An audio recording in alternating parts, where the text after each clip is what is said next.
ज्ञान का होना बड़ा आवश्यक है। हम भक्ति तो करते हैं पर ज्ञान नहीं हो। शंकर जी पर जल चढ़ाते हैं, शंकर जी पर दूध चढ़ाते हैं, शंकर जी पर घी चढ़ाते हैं, शंकर जी पर दही चढ़ाते हैं, पर इसके पीछे ज्ञान क्या है हम नहीं जानते।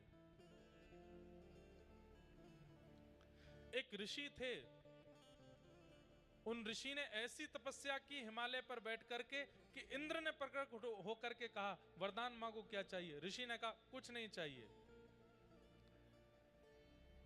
फिर तपस्या की, इंद्र फिर प्रकट हो गए, बोले वरदान मांगो क्या चाहिए, नहीं चाहिए कुछ भी।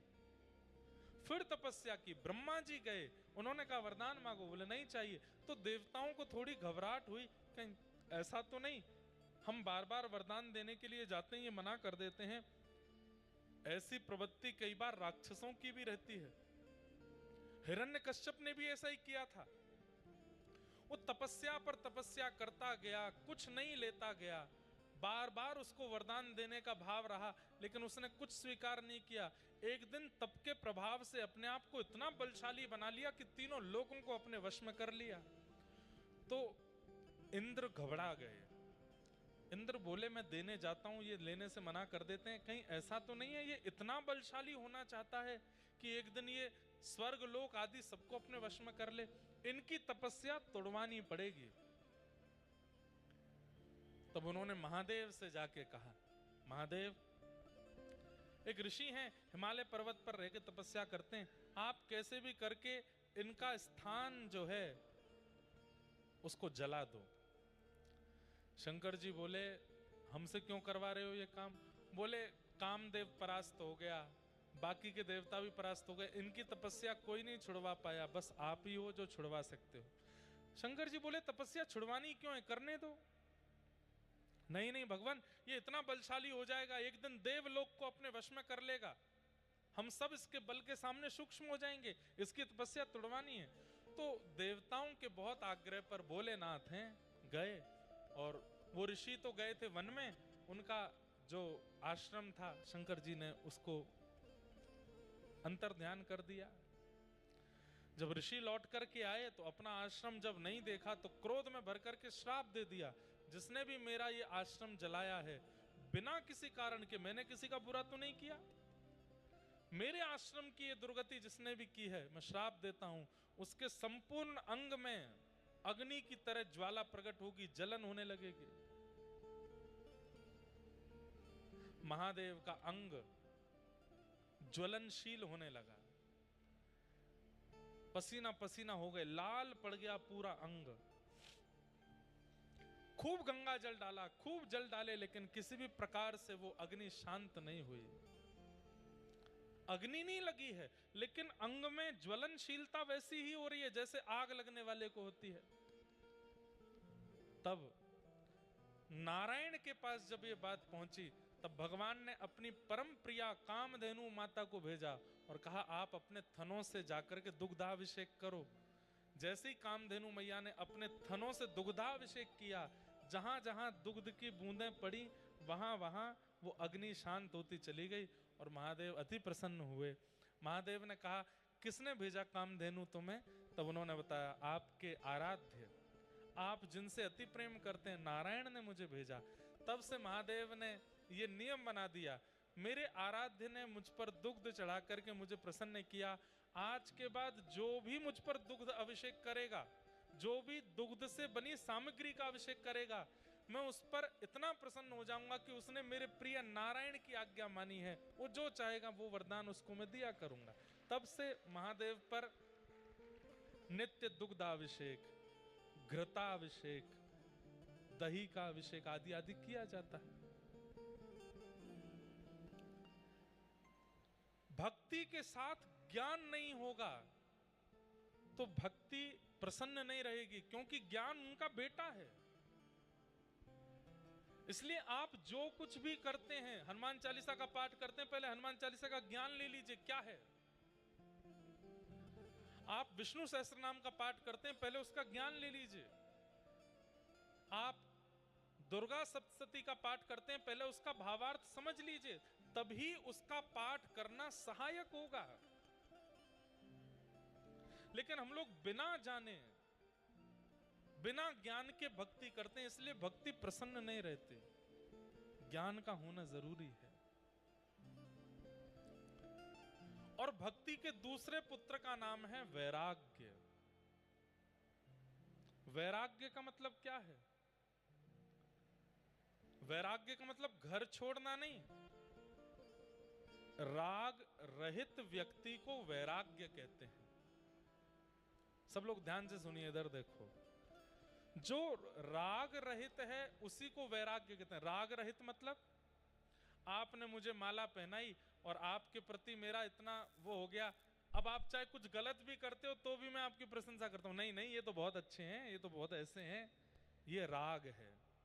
वैराग्य का मतलब क्या है? तुम चाहे मुझे माला पहनाओ, तुम चाहे मुझे गाली दो, तुम्हारे प्रति मेरी कोई दुर्भावना नहीं और कोई सद्भावना नहीं, मैं एक रस हूं, ये वैराग्य है। हम कथा करते हैं, हमको हजारों लोग प्रेम देते हैं, लेकिन हजारों में से सैकड़ों लोग बुरा भला भी बोलते हैं, लेकिन दोनों के प्रति एक ही भावना रखना, ये वैराग्य है। एकनाथ जी की चर्चा हुई। श्री एकनाथ जी महाराज पर एक मुस्लिम व्यक्ति ने, सबने कथा सुनी है, 108 बार अपने मुख का झूठन थूका, लेकिन एकनाथ जी उसके प्रति सम ही रहे। जो प्रसन्नता माला पहनाने वाले के प्रति एकनाथ जी की रहती थी, वही प्रसन्नता से उसको भी देख रहे थे। इसको वैराग्य कहते हैं। हम लोग ऐसे नहीं हैं।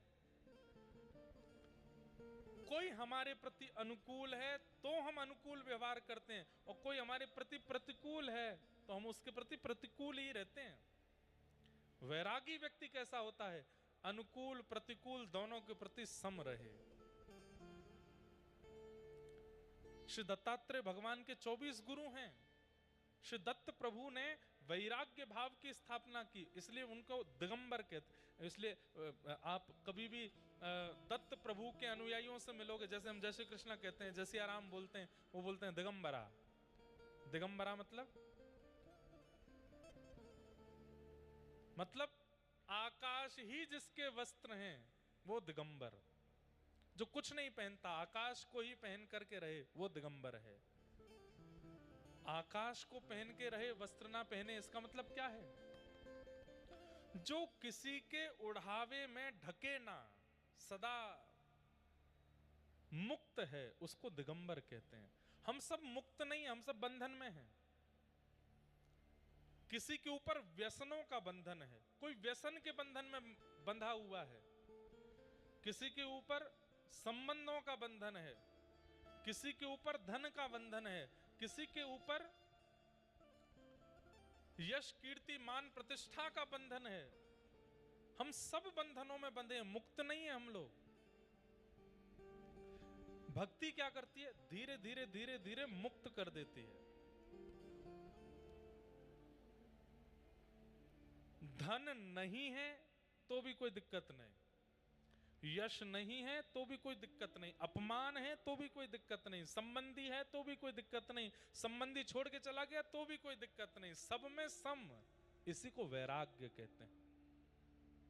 जो मुक्त है वही वैराग्य है। ये भक्ति के दूसरे पुत्र का नाम है। अब ये तो थोड़ा मैंने टिपिकल भाषा में समझा दिया, अब आसान भाषा में समझाऊं। वैराग्य किसको कहते हैं?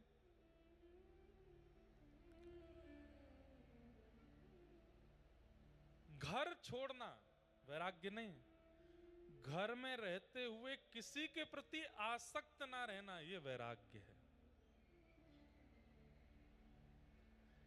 56 भोग सामने रखे हैं लेकिन उन पर मन का ना ललचाना, यह वैराग्य है। करोड़ों रुपयों से भरी हुई कोई सामग्री आपको मिल गई लेकिन उसके प्रति भी लोभ ना आना, यह वैराग्य है। परम सुंदरी स्त्री या परम पुरुष का दिख जाना और उसका आपके प्रति अनुकूल व्यवहार होने पर भी उसके प्रति रति ना होना, यह वैराग्य है। यह वैराग्य है। वैराग्य का मतलब क्या है? वस्तु का त्याग नहीं, वस्तु के प्रति इच्छा का त्याग, उसको वैराग्य कहते हैं। हम हलवा नहीं खाते, खाने को मिलता ही नहीं है तुमको, इसलिए बोल रहे हो नहीं खाते। कई लोग अपने नाम के आगे ब्रह्मचारी लगा देते हैं, ये ब्रह्मचारी हैं। क्यों? इन्होंने ब्याह नहीं किया। अब दो बातें, ब्याह किया नहीं था कि प्रयास बहुत किया लेकिन मिला कोई नहीं।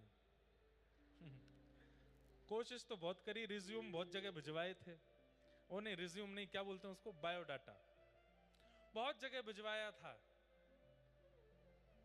इतने पढ़े हैं, इतने लिखे हैं, इतने बड़े बाल हैं, सुनहरे बाल हैं, इतना खाते हैं, इतना पीते हैं, ऐसे रहते हैं, ये हॉबीज हैं, इतनी हाइट है, थोड़े से सांवले हैं लेकिन रोज क्रीम लगाते हैं, एक दिन हो जाएंगे गोरे, हमसे ब्याह कर लो। सामने वाले ने रिजेक्ट कर दिया। एक रिजेक्शन, दो रिजेक्शन, 5, 10 रिजेक्शन, 25, 30 रिजेक्शन जब हो गए तो अपने मन को समझाने के लिए, तू रिजेक्टेड नहीं है तो तू सन्यासी है बेटा, तू विरक्त है, ब्रह्मचारी, हम ब्रह्मचारी हैं, 40 साल के हो गए, हमने ब्याह नहीं किया। अब सुनने वाले वो हो ब्रह्मचारी ब्रह्मचारी, लेकिन अंदर की बात कौन जाने, प्रयास तो बहुत किया पर किसी ने हाँ ही नहीं करी थी। ये ब्रह्मचर्य नहीं है। ब्रह्मचारी किसको कहेंगे? असंख्य सुंदरी नारियां आ गई थीं, लेकिन फिर भी अपने मन को एकाग्र करके निकल पड़े उस रास्ते से, किसी के प्रति मन ना जाने दिया, वो ब्रह्मचारी है। वैराग्य का मतलब क्या है? वस्तुएं अनेक प्रकट हो गई, लेकिन प्रकट वस्तुओं के प्रति मन का ना ललचाना, इसको वैराग्य कहते हैं। वस्तु का त्याग वैराग्य नहीं होता, वस्तु के सन्मुख होते हुए भी उसके प्रति इच्छा ना होना, ये वैराग्य।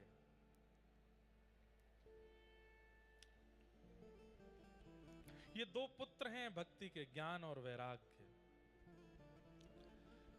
ये दोनों वृद्ध हो गए। क्यों? क्योंकि कलयुग के लोगों में भक्ति तो है पर ज्ञान और वैराग्य नहीं है। तब भक्ति महारानी ने नारद जी से कहा, मेरे पुत्रों को युवान बनाने का कोई कार्य बताइए। तब नारद जी महाराज भ्रमण करते करते बद्रीनाथ पहुंचे और वहां जाकर के सनक सनंदन सनातन सनत कुमारों से पूछा, ज्ञान और वैराग्य की वृद्धता दूर कैसे होगी? तब सनत कुमारों ने 5 प्रकार के यज्ञ बताए। उन यज्ञों में सबसे श्रेष्ठ यज्ञ भागवत की कथा बताई। सत्कर्म सूचको नूनम ज्ञान यज्ञ स्मृतो बुधै श्रीमद्भागवतालाप सतु गीत सुखादिभिः। भागवत की कथा में यह सामर्थ्य है कि व्यक्ति के अंदर भक्ति, ज्ञान और वैराग्य तीनों को युवा बना सकती है। इसलिए भागवत की कथा करो। बिना भागवत सुने भी लोगों में भक्ति आ जाती है, लेकिन ज्ञान और वैराग्य भक्ति सहित हृदय में उदित तभी होंगे जब वो भागवत को श्रवण करेगा। इसलिए हे नारद जी, आप ज्ञान वैराग्य की युवा स्थिति के लिए भागवत की कथा करो।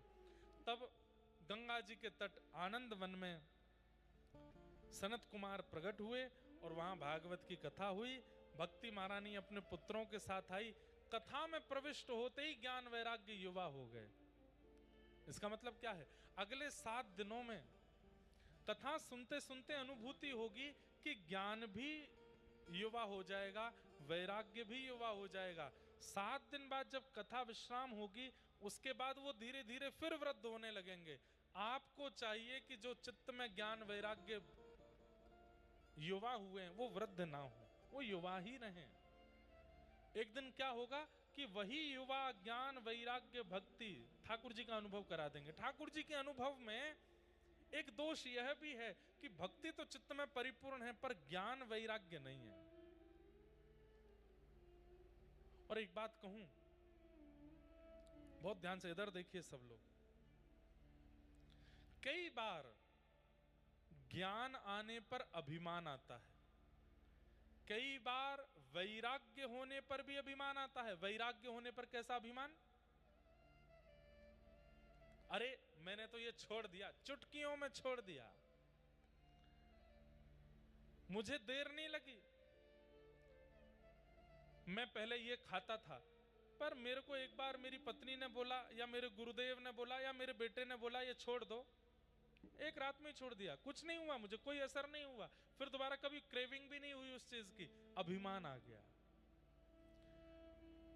ज्ञान तो आ जाता है पर ज्ञानी होने का अभिमान भी साथ आता है, वैराग्य तो आता है पर वैरागी होने का अभिमान आता है। इसका मतलब क्या है, ज्ञान वैराग्य आ गए, भक्ति चली गई। ज्ञान भी रहे, वैराग्य भी रहे और अभिमान ना आए तो समझो कि आपके अंदर भक्ति है। और एक बात, उस व्यक्ति का परिचय क्या है जिसमें ज्ञान वैराग्य भक्ति तीनों हैं? भोलापन। वो व्यक्ति भोला होगा, सरल होगा, सहज होगा, सीधा होगा, बहुत ज्यादा चतुराई उसके अंदर नहीं होगी। तो समझ जाओ कि ज्ञान भी अपने जितना होना चाहिए उतना है, वैराग्य भी जितना होना चाहिए उतना है और भक्ति भी जितनी होनी चाहिए उतना है। भोला है, सरल है। महाराष्ट्र के भक्तों में एक बात देखने में आती है, यहाँ के भक्तों का चरित्र जब आप देखेंगे, भोले बहुत हैं, सरल हैं, सीधे हैं, सहज हैं, इसलिए विठोबा को बहुत प्रिय हैं, क्योंकि भोले।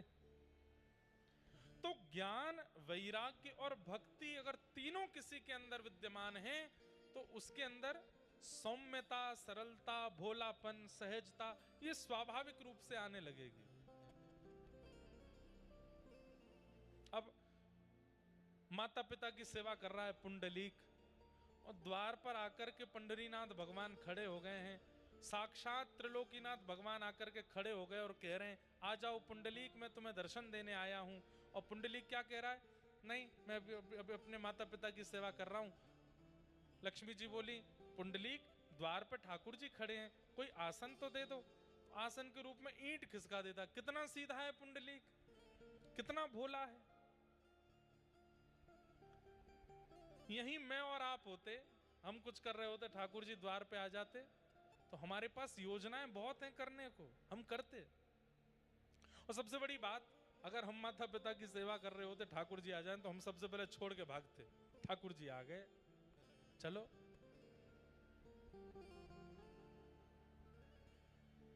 पर पुंडलीक नहीं गया, क्यों? भोला, सीधा। तो इसलिए इन 7 दिनों में ज्ञान, वैराग्य और भक्ति तीनों को चित्त में स्थापित कीजिएगा और ये देखते रहिएगा कि आप यदि सरल हो, आप यदि सहज हो, आप यदि भोले हो, आपके अंदर चतुराई ज्यादा नहीं है, इसका मतलब जितना ज्ञान होना चाहिए उतना है, जितना वैराग्य होना चाहिए उतना है, जितना भक्ति होनी चाहिए उतनी चित्त में है, तभी आप इतने सरल, सहज और भोले हो। कथा सुनते ही तीनों युवा हो गए।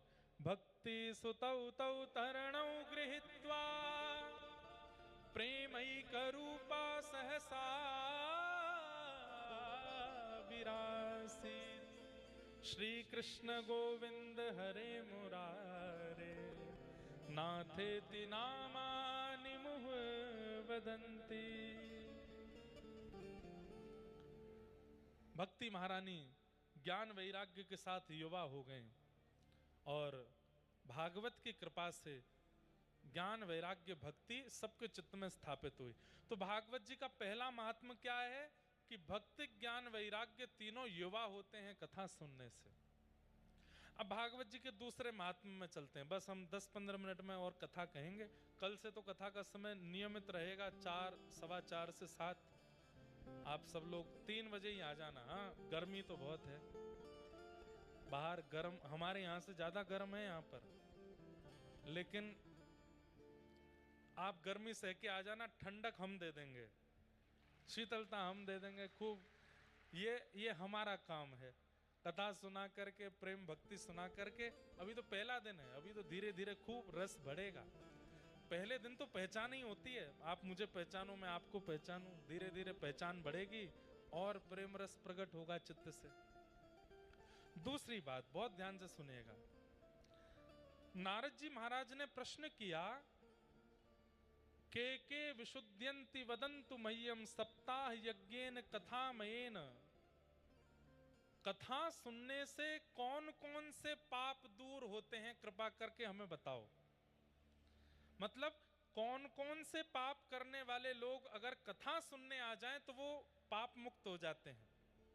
तब यहां पर बता रहे हैं, अगर आपसे भी कोई हो गया हो तो समझ लीजिएगा। हाँ, ये मानवा पाप कृतस्तु सर्वदा सदा दुराचार रता विमार्गगा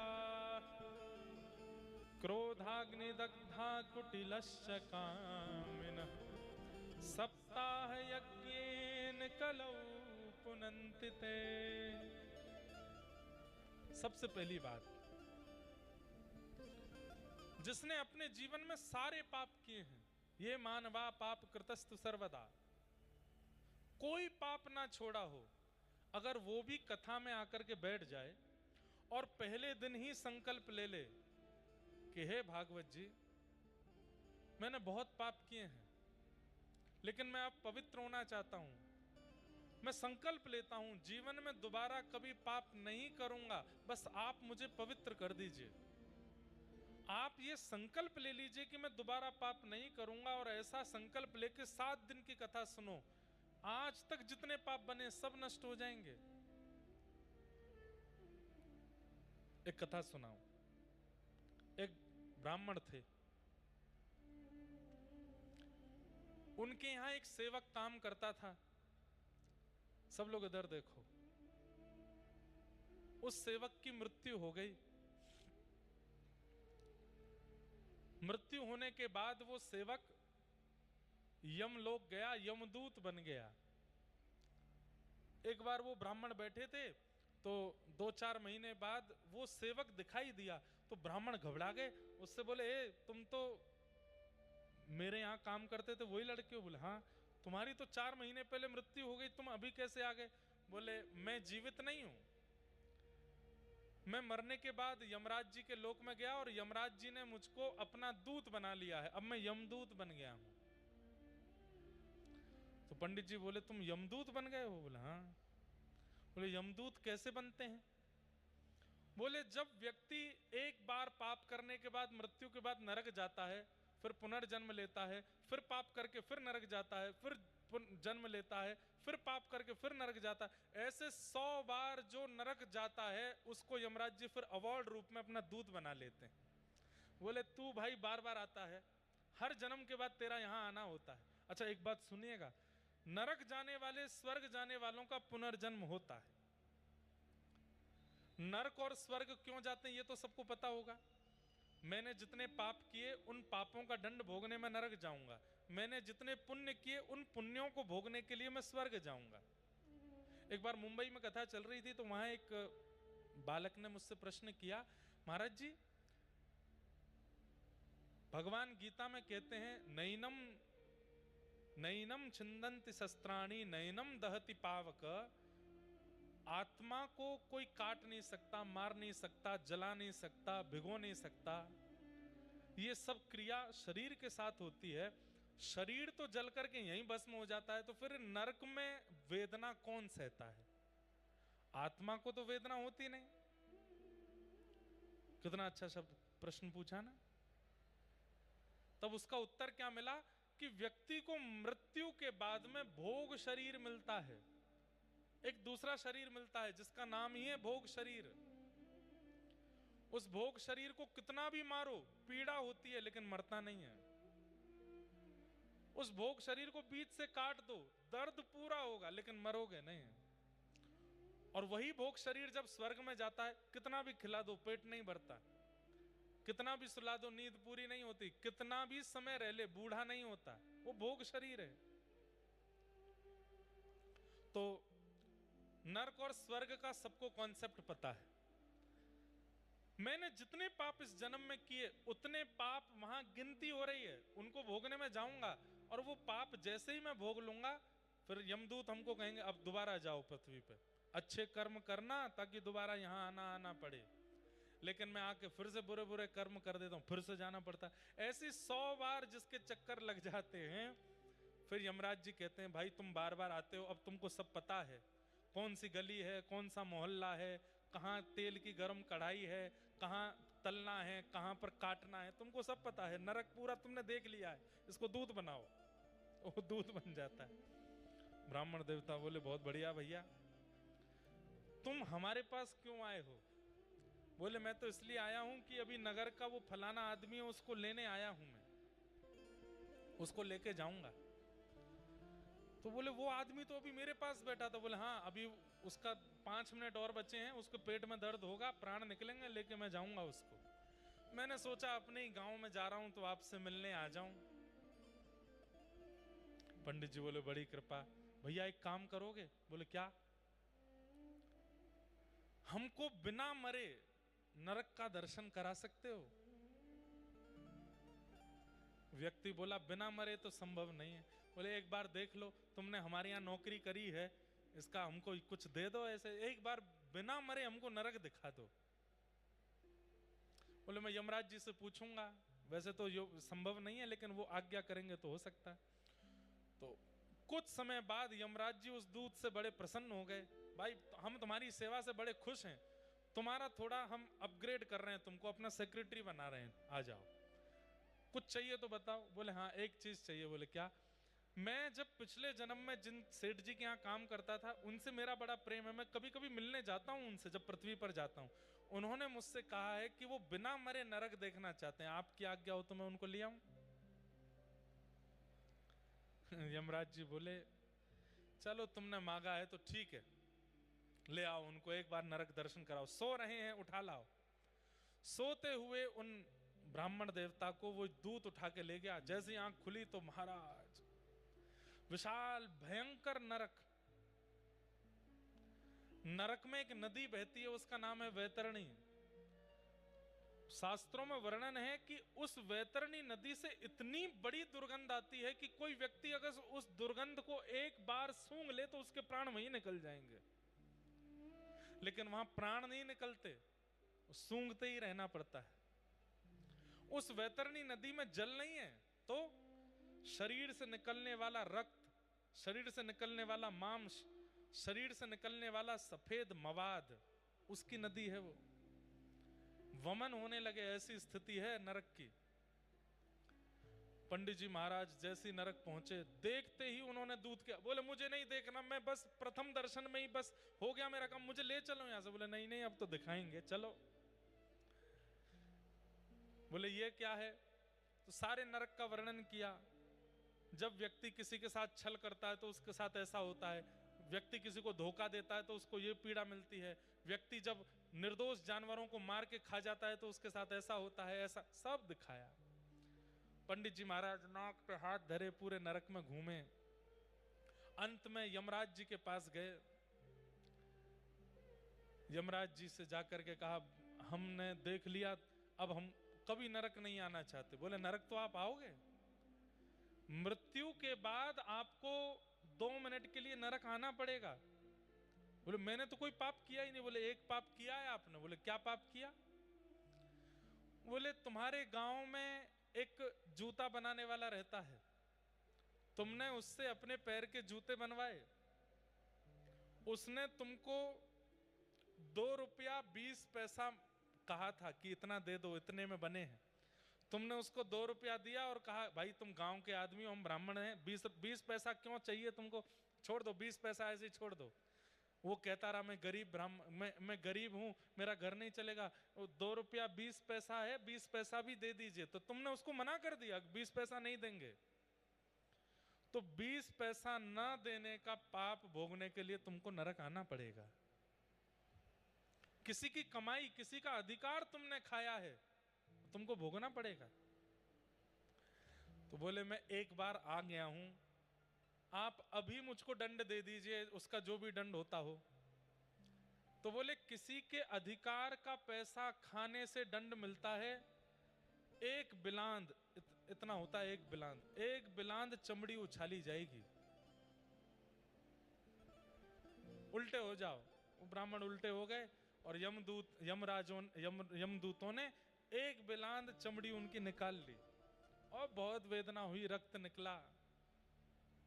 बोले बस अब तुमको नरक नहीं आना पड़ेगा, अब ध्यान रखना लौट के जा रहे हो, अब कोई पाप मत करना नहीं तो आना पड़ेगा। तब यमराज जी से जाते जाते उन ब्राह्मण देवता ने पूछा, कौन लोग नरक नहीं आते, कृपा कर उनके बारे में मुझे बता दो। तो वैसे भागवत जी में इसका श्लोक लिखा है अजामिलोपाख्यान में, लेकिन इस कथा में यमराज जी क्या कहते हैं, जो व्यक्ति नित्य तिलक धारण करता है, जो व्यक्ति नित्य अपने गले में कंठीमाला पहनता है और राम नाम, कृष्ण नाम, राधा नाम, नारायण नाम और गुरु प्रदत्त मंत्र नित्य जाप करता है, एकादशी व्रत का नियम पालन करता है, सत्संग कथा कीर्तन श्रवण करता है, उसको नरक नहीं आना पड़ता। कितना इजी है ना, कितना आसान है। लेकिन ये करने में भी लोगों की शामत आ जाती है, नहीं करते। तिलक लगाना है पर अपने आप पहुंच लेते हैं, नहीं लगाते उसको। कंठी माला पहननी है। एक बार अभी 2 साल पहले ही नासिक में कथा थी मेरी, वहां एक भैया मुझसे क्या बोलता है, महाराज जी कंठी पहनने के बाद प्याज नहीं खानी चाहिए। मैंने कहा नहीं। हम ऐसा कर सकते हैं। मैंने कहा कैसा? कंठी उतार के प्याज खा लिया करें और फिर खाने के बाद फिर कंठी पहन ले। मैंने कहा वाह। मैंने कहा बहुत बढ़िया। मैंने कहा ये तो वही हो गया कि ब्याह के बाद बहू बोली कि मैं मंगलसूत्र उतार के दूसरे के संग घूम आती हूं, आके फिर मंगलसूत्र पहन लूंगी। ऐसा थोड़ी होता है। हम लोग बड़े विचित्र हैं, अपनी अनुकूलता देख करके सब क्रिया कर लेते हैं। नहीं, माथा सूना नहीं रखना चाहिए, चाहे बहनें हो चाहे भाई हो। चाहे एक टीका लगाइए, और अगर दीक्षा हो गई है तो अपने गुरुदेव का तिलक लगाइए, लगाना चाहिए आपको। सूना माथा नहीं रखना चाहिए। कई संप्रदायों में माताओं को तिलक लगाने का अधिकार नहीं है, तो बिंदी लगाइए, कुछ तो लगाइए। आपका माथा सूना नहीं रहना चाहिए किसी भी परिस्थिति में। आज जिन लोगों का सूना है वो लोग शर्माओ मत, कल से लगा लेना। नित्य तिलक धारण करो। तिलक धारण करने की महिमा क्या है? एक बार एक बड़ा पापी व्यक्ति, यमलोक से यमदूत भेजे गए इसको लेने के लिए। उसके जैसे ही प्राण निकलने वाले थे, उसी समय पेड़ के ऊपर बैठे हुए एक पक्षी ने विष्ठा की, और वो विष्ठा उसके माथे पे आके गिरी और माथे से ही तिलक बन गई। जैसे ही यमदूत उसको लेने आए, विष्णु दूतों ने आकर के रोक दिया। बोले इसको नहीं ले जा सकते। बोले क्यों? देख नहीं रहे माथे पे तिलक लगा है। तब यमदूतों ने कहा, बोले तिलक नहीं है, ऊपर बैठे हुए किसी पक्षी ने विष्ठा कर दी है। बोले कुछ भी हो, देखने में तो तिलक जैसा ही लग रहा है, इसको नरक नहीं ले जा सकते, अब तो ये विष्णु लोक ही जाएगा। सोचिए, गलती से विष्ठा रूप में अगर माथे पर कुछ पड़ जाए तिलक जैसा, तो विष्णु लोक मिल जाता है। यदि हम नित्य गोपी चंदन हाथ में लेकर के, रोली हाथ में लेकर के, उसमें यमुना जल गंगा जल मिला करके गुरु मंत्र का जाप करते हुए तिलक धारण करते हैं, तो ठाकुर जी के लोक की प्राप्ति कैसे नहीं होगी। और रात में सोते समय मुंह नहीं धोना है, तिलक लगा के रखिए। और कई लोग नहाते हैं, रात्रि में स्नान का विधान है, स्नान करके फिर तिलक लगाओ। तिलक लगा के सो, रात में प्राण चले गए तो कभी भी प्राण जा सकते हैं। माथे पर तिलक 24 घंटे रहना चाहिए आपके। दूसरा, गले में कंठी माला। हम सब पिंड हैं। पिंड किसको बोलते हैं? हम सब ठाकुर जी की प्रसाद हैं, भोग हैं।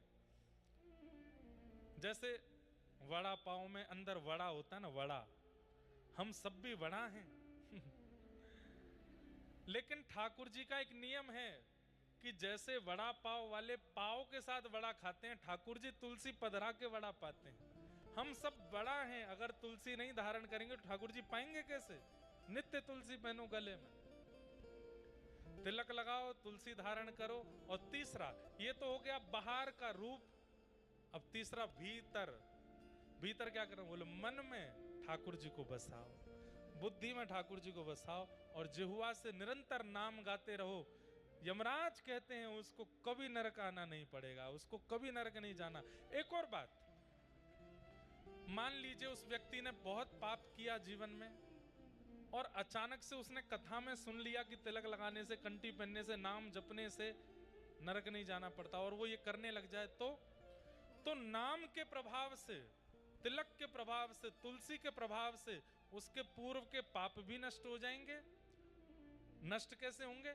जीते जी ही उसको पाप भोगना पड़ेगा संसार में, यहीं भोग लेगा, यहीं नष्ट कर लेगा, और फिर दोबारा ना करने की स्थिति नाम प्रकट कर देगा कि वो कभी पाप करे ना। इसलिए नाम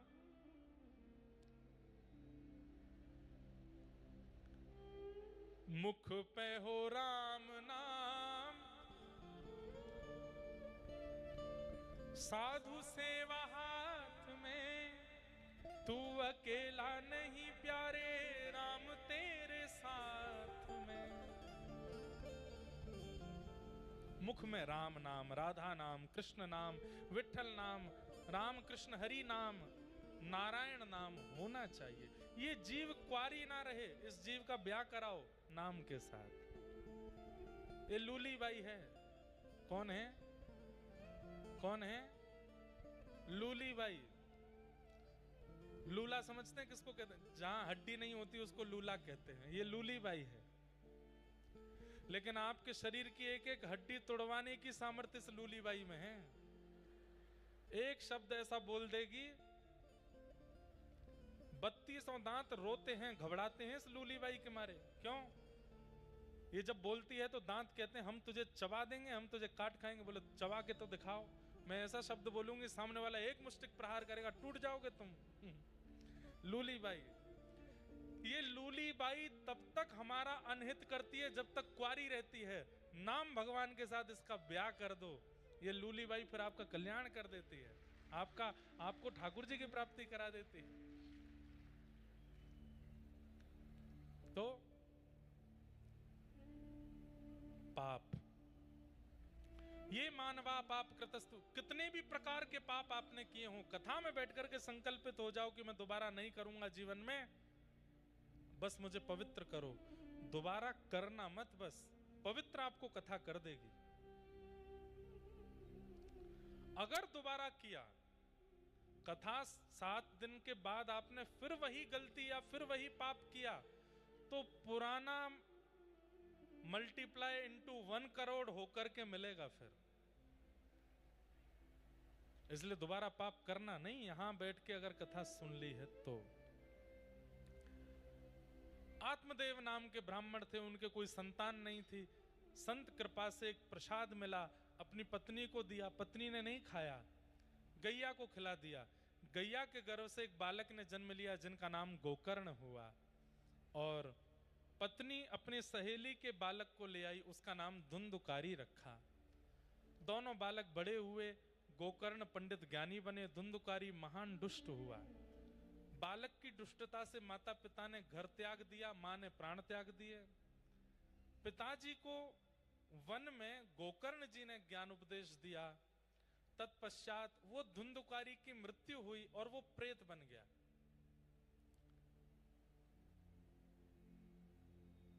प्रेत बनने पर मुक्ति कैसे हो? कहते हैं जिसको नरक में भी स्थान नहीं मिलता वो प्रेत बन जाता है। और प्रेत योनि नरक योनि से भी ज्यादा खराब है। प्रेत योनि के लिए गोकर्ण जी महाराज ने गया में जाके श्राद्ध किया, लेकिन गया श्राद्ध से भी उसके पाप इतने थे कि वो पवित्र नहीं हुआ। तब सूर्य नारायण भगवान से पूछा कि महाराज इसकी मुक्ति कैसे होगी? तब सूर्य नारायण भगवान ने आज्ञा करके बताया, श्रीमद् भागवत की कथा कराओ। श्रीमद् भागवत की कथा में यह सामर्थ्य है कि अत्यंत घोर प्रेत योनि में पड़ा हुआ व्यक्ति भी मुक्त हो जाएगा। तब भागवत की कथा हुई और श्रीमद् भागवत की कथा से, गोकर्ण जी महाराज के कथन से धुंधुकारी प्रेत योनि से मुक्त हुआ, 7 दिन में मुक्त होकर के भगवत धाम को प्रस्थान कर गया। बोलो भागवत महापुराण की। हमें नहीं पता, पर यहाँ अनेक ऐसे जीवात्मा प्रेतात्मा होंगे जो अपनी मुक्ति की याचना कर रहे हैं, और इस कथा से वो सब मुक्त हो रहे होंगे। ऐसे भागवत जी के महात्मा को सुनाया गया। उस महात्मा को हम बारंबार प्रणाम करते हैं, बारंबार वंदन करते हैं। बंधुओं, मरे हुओं को मुक्त कर सकती हैं भागवत जी, हम तो जीवित हैं। जीवितों की मुक्ति कैसे नहीं होगी? निश्चित होगी। 7 दिन की ये कथा है। आज प्रथम दिन महात्मा को हम विराम देते हैं और कल से प्रथम स्कंद से चर्चा शुरू करेंगे। आप में से किन्हीं के भी अगर प्रश्न जिज्ञासा होती है, लिख करके हमें मंच पर दिया कीजिए, हम सबको उत्तर देंगे।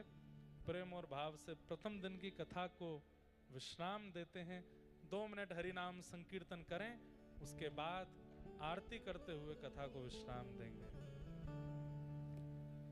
मन चल वृंदावन धाम, रटेंगे राधे राधे नाम, मिलेंगे कुंज बिहारी, ओढ़ के कामर खारी, मिलेंगे कुंज बिहारी, ओढ़ के कामर खारी, ओ मिलेंगे कुंज बिहारी, ओढ़ के कामर खारी, मिलेंगे कुंज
श्याम जय जय श्याम जय जय श्री वृंदावन धाम। जय जय श्याम जय जय श्याम जय जय श्री वृंदावन धाम। हे जय जय श्याम जय जय श्याम जय जय श्री वृंदावन धाम। हे जय जय श्याम जय जय श्याम जय जय श्री वृंदावन धाम। ओ जय राधे राधे श्री राधे राधे जय राधे राधे श्री राधे राधे जय राधे राधे श्री राधे राधे जय राधे राधे श्री राधे राधे कुंडली कवरदा हरि विठ्ठल श्री ज्ञान देव तुकाराम श्री पंडरीनाथ भगवान की जय। श्री वृंदावन बिहारी लाल की श्री राधा रमण लाल की श्री राधा वल्लभ लाल की पूछरी के लौठा की हो प्यारे